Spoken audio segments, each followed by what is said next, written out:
हमारे साथ हैं जीजेसी के वाइस चेयरमैन अविनाश गुप्ता। अविनाश गुप्ता जी, कैसे देखते हैं एक तो प्राइस मूव्स फिलहाल और किस तरह की खरीदारी है मार्केट्स में, क्योंकि ज्यादातर मार्केट पार्टिसिपेंट्स अब ये कह रहे हैं कि जिस तरह की वॉल्टिलिटी है चांदी सोने दोनों में ही, कुछ डिस्काउंट अब इंडियन मार्केट्स में बनने लगा है वीज़ावी प्रीमियम जो हम पिछले हफ्ते तक देख रहे थे।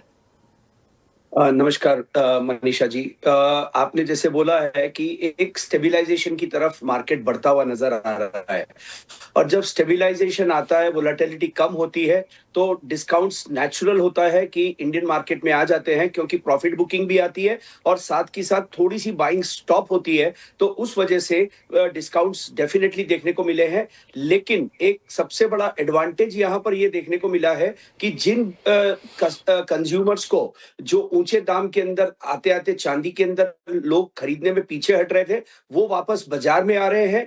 Buying has started. This is a very good sign for the domestic market. ये बहुत अच्छी चीज हुई है। तो मुझे लगता है कि अभी स्टेबलाइजेशन की तरफ बाजार बढ़ रहा है और ये स्टेबलाइजेशन बाजार के लिए बहुत ज्यादा रिक्वायर्ड था। और वोलेटिलिटी तो जैसे चांदी की एक खास बात है, 5% की volatility is like 1% in other commodities. तो मुझे लगता है कि ये 5% की वोलेटिलिटी को तो हमको ध्यान में रखते हुए ही चलना पड़ेगा कि ये 5% ऊपर नीचे कभी भी हो सकता है। लेकिन मुझे ये लग रहा है कि अब हम स्टेबलाइजेशन की तरफ बढ़ रहे हैं। $80 के आसपास का स्टेबलाइजेशन मुझे लगता है। उस हिसाब से कंज्यूमर बाई कर रहा है और मुझे लगता है कि हर डिप के ऊपर कंज्यूमर बाई करेगा मनीषा जी।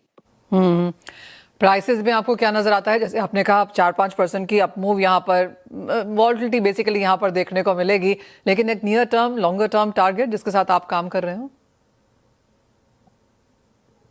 मनीषा जी, नियर टर्म के अंदर मैं $80 के आसपास का प्राइस मैं मानता हूं और over a long term I think again ये वापस तेजी की तरफ जाएगा। $125 के आसपास ये मेरे को वापस आता हुआ लगता है बाय द एंड ऑफ 2026 और अर्ली 2027 मनीषा जी।